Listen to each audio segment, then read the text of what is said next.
This is how to create the slip knot. Before you do any kind of crochet, you need to get a slip knot onto your crochet hook. Take the yarn off the top of the ball of yarn, not out of the middle of one of the sides because sometimes it could get stuck there. Put the cut end in front of your open left hand if you are right-handed, and put it in front of your open right hand if you're left-handed. So everything for left-handers is going to be mirrored, is going to be a mirror of the right-hander's technique. So this is right-handed technique for slip knot. Put the cut end in front of your hand like this, your open palm. Take the end of the yarn that is attached to the ball of yarn, cross it over from lower right to upper left and make an X. Then take your hook, have the hook facing down, and go to the top of this X here. Enter from the right side, go underneath with the hook, and then over the left side of that X at the top. Grab that left side of the X and bring it off your hand, hold on to the cut end of the yarn and pull. That's how to do the slip knot. It sounds very complicated, but it's not. Just practice doing that. Rewind the video or put it back if you need to see the slip knot again. The next important thing to know is to hold the yarn in the correct hand position along with the crochet hook. This will facilitate the crocheting, make it go faster, and everything will be in the correct place for you to pick up the yarn. And you'll know what I mean when you actually do this. So this is the way to position your hand. You open up your pointer finger and your middle finger. Have the palm of your hand facing down of your left hand. Put the cut end between your middle finger and your pointer finger. Now close your fingers and turn the open palm of your hand toward your chest. So it's facing your chest. Hang the cut end of the thread in front of the 4 fingers of the inside of your hand, and then support the back with your middle finger and clamp your thumb over the top and point your pointer finger up to the sky like this. With the right hand, hold on to the crochet hook, have the hook part facing down at this point, and put your thumb and pointer or index finger on the handle like this. This is the correct hand positioning. Try to keep the middle finger and the thumb right below the slip knot. Now I'm going to go on and show you how to make the chain, the foundation chain. So that is the beginning of any crochet project. It starts with the foundation chain. So I'm going to yarn over using this finger, yarn over and go over the top of the crochet hook from back to front. So the yarn is twisted around the crochet hook. Catch the yarn and pull it through the slip knot.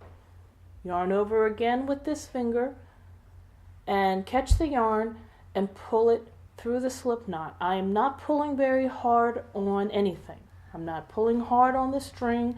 I'm not pulling hard on the string over here, wound around the finger. I'm just lightly holding everything. I want you to move your fingers up so it's right below the slip knot, and I want you to chain some more. Yarn over. You always yarn over from back to front. Do not yarn over from front to back. Yarn over from back to front. If you do this a couple times, you'll notice that there is a pattern emerging. You'll see what looks like a braided ponytail. It looks like a series of little V's created by yarn. When I flip this over, the back looks different. There's an extra little line of yarn. It looks like a little spine in the middle. That's the back of the chain, and this is the front of the chain.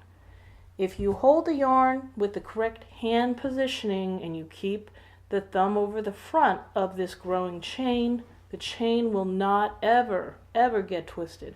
It's important to create a foundation chain that doesn't have a twist in it, because when you make a project, you always work your crochet hook into the front of your chain, not the back. So you have to have it not get twisted.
still, had the whole world at her feet, watching seasons change.